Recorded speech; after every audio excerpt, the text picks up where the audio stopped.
membuat judul Setitik Harapan dalam Ruang Sesak Pengadilan.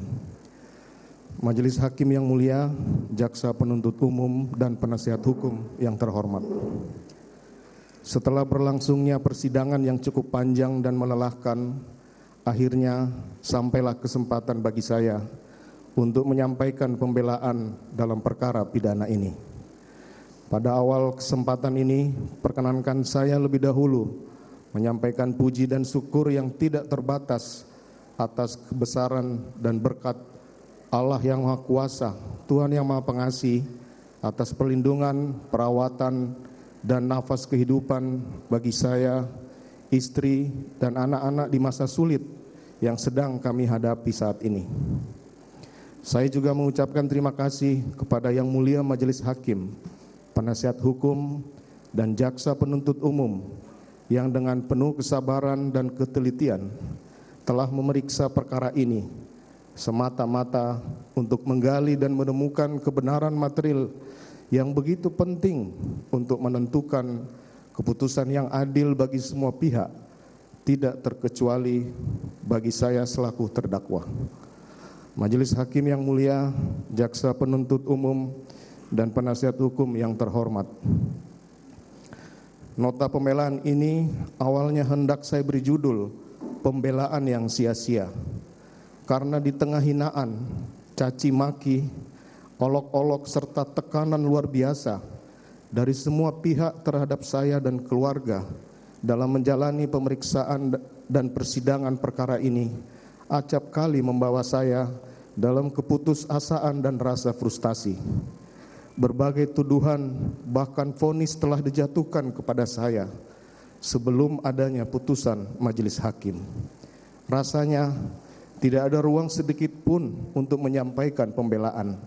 Bahkan sepotong kata pun tidak pantas untuk didengar lagi, dipertimbangkan dari seorang terdakwa seperti saya. Selama 28 tahun saya bekerja sebagai aparat penegak hukum dan menangani berbagai perkara kejahatan termasuk pembunuhan. Belum pernah saya menyaksikan tekanan yang begitu besar terhadap seorang terdakwa sebagaimana yang saya alami hari ini. Saya nyaris kehilangan hak sebagai seorang terdakwa untuk mendapatkan pemeriksaan yang objektif, dianggap telah bersalah sejak awal pemeriksaan dan haruslah dihukum berat tanpa perlu mempertimbangkan alasan apapun dari saya sebagai terdakwa. Media framing dan produksi hoaks terhadap saya sebagai terdakwa dan keluarga secara intens terus dilancarkan sepanjang pemeriksaan. Berikut tekanan massa baik di dalam maupun di luar persidangan yang kemudian telah mempengaruhi persepsi publik, bahkan mungkin mempengaruhi arah pemeriksaan perkara ini, mengikuti kemauan sebagian pihak, termasuk juga mereka yang mencari popularitas dari perkara yang tengah saya hadapi. Saya tidak memahami bagaimana hal tersebut terjadi, sementara prinsip negara hukum yang memberikan hak atas jaminan, perlindungan, dan kepastian hukum yang adil, serta perlakuan yang sama bagi semua warga negara di mata hukum masih diletakkan dalam konstitusi negara kita. Demikian pula prinsip praduga tidak bersalah atau presumption of innocence yang seharusnya ditegakkan berdasarkan artikel 11 Deklarasi Universal Hak Asasi Manusia, artikel 14 ICCPR, serta penjelasan umum butir ketiga huruf C KUHP.